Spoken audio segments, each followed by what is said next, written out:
Hello, good morning. তো আজকে সকাল সকাল কিন্তু আমি চলে এসেছি একটা ভিডিও নিয়ে। তো গাইজ, আজকে হচ্ছে সোমবার, আর আজকে হচ্ছে সপ্তাহের প্রথম দিন, যেদিন থেকে আমরা আবার সেই একটা ডেইলি রুটিনে আমরা বিজি হয়ে যাই। মনে হয় কি জানো তো, সানডেটা যদি দুদিন হতো মনে হয় খুব ভালো হতো।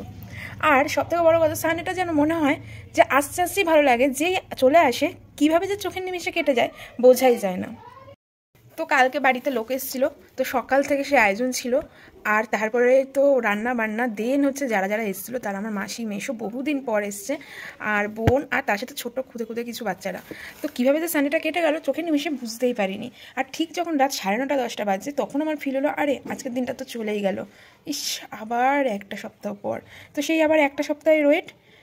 সানডেগুলো আমার সত্যি খুব ভালো লাগে, যখন ঠিক ওই ফ্রাইডে স্যাটারডে আসে তখন মনে হয় কখন সানডে আসবে। আর এই যে মানডেটা এত বোরিং লাগে, মনে হয় এখনও কতগুলো দিন যাওয়ার পর সানডেটা আসবে। আর এই কতগুলো মাঝখানের দিনে যে কী হয়ে যাবে আমি জানি না।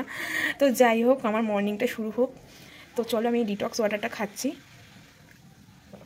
এই ডিটক্স ওয়াটারটাই আমি জানি না কী ফিডব্যাক আমি পাচ্ছি, বাট হ্যাঁ, স্কিনটা আগের তুলনায় একটু ঠিকঠাক। কারণ স্কিনটা আমার সত্যি অনেকটা ড্যামেজ হয়ে গেছে। তোমরা জানো আমি যে প্রফেশনটায় আছি সেখানে আমাকে ফুল মেকআপ করে থাকতে হয়, আর সারাক্ষণ মানে রেগুলার আমি একদিনও মেকআপ স্কিপ করতে পারি না। এবং মেকআপের যা যা প্রসেস রয়েছে আমাকে রেগুলার সব কটা প্রসেস ফলো করতে হয়। সেই কারণে আমি আমার স্কিন নিয়ে প্রচণ্ড চিন্তিত থাকি। তো সেই কারণেই এই ডিটক্স ওয়াটারটা আমার বানানো।